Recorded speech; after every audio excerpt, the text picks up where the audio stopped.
मेरे प्यारे बच्चे, आज का संदेश कुछ खास है।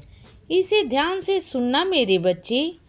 तुम्हारे अपने करीबी रिश्तेदारी में ही कुछ लोग ऐसे हैं जो तुम्हारे बारे में सही नहीं सोचते हैं बच्चे, जो तुमसे जलते भी हैं और तुम्हारे बारे में हमेशा गलत भी सोचते रहते हैं। उन्हें इस बात की जलन होती है कि जब तुम कुछ अच्छा करने लग जाते हो तभी वह अपनी बुरी नज़र से तुम्हें परेशान करने की कोशिश करते हैं।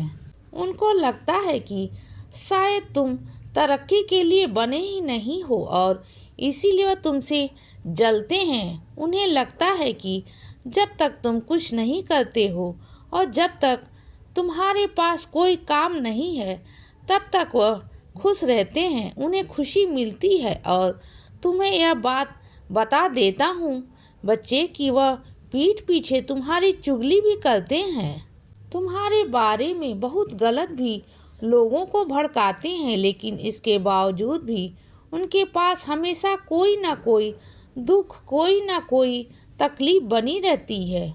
और इसका कारण मैं बताता हूँ, क्योंकि जब उनके मन में तुम्हारे लिए तो क्या किसी के लिए भी गलत भावनाएं आती हैं, गलत ख्याल आते हैं, जलन भावना आती है, देश भावना आती है, तो इसके बाद जो ईश्वर है, ईश्वर न्याय करता है और उसके परिणाम स्वरूप उनको पलटकर वही दुख और वही तकलीफ़ें मिलती हैं जिनकी वह कामना दूसरों के लिए करते हैं।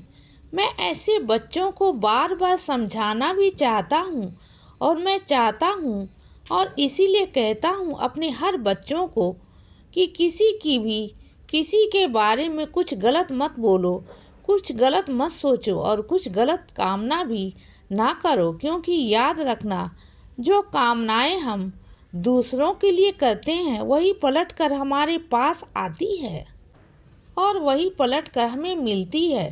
तो इसीलिए अगर हम कुछ अच्छा किसी के लिए सोचेंगे तो हमें अच्छा मिलेगा और अगर हम कुछ गलत किसी के लिए सोचेंगे तो हमें गलत मिलेगा बच्चे। और यही कारण है कि दूसरों के लिए हमेशा अच्छा सोचना चाहिए, क्योंकि पलट कर भी वही आता है। और जितना हो सके अगर कोई तुमसे सहायता के लिए कहता है तो जितनी हो सके अपनी सक्षम के हिसाब से उसकी सहायता ज़रूर करो बच्चे, क्योंकि क्या पता उसकी सहायता करके और उसकी सहायता में कौन ईश्वर कौन सा रूप लेकर आया है यह कोई नहीं जानता है बच्चे। यही कारण है कि हमेशा दूसरों की मदद के लिए तत्पर रहो, हमेशा तत्पर रहो, हमेशा कुछ अच्छा करने का सोचो, क्योंकि जब तुम कुछ अच्छा करोगे तो उसका परिणाम भी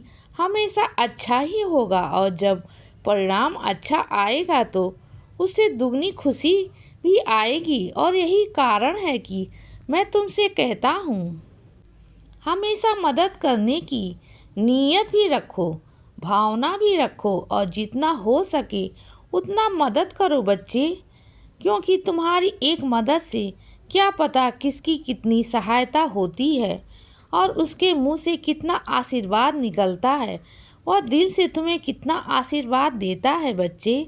और जब किसी के मुंह से किसी के दिल से आशीर्वाद निकलता है तो वह सीधा ईश्वर तक पहुंचता है और उसके बाद फिर ईश्वर तुम्हें बहुत कुछ अच्छा देने की कल्पना भी करता है।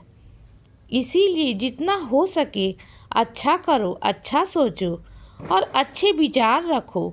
इसीलिए बच्चे सदा खुश रहो और हमेशा मुस्कुराते रहो। मेरा आशीर्वाद हमेशा तुम्हारे साथ है बच्चे। अब सुबह हो गई है मेरे बच्चे, सुप्रभात।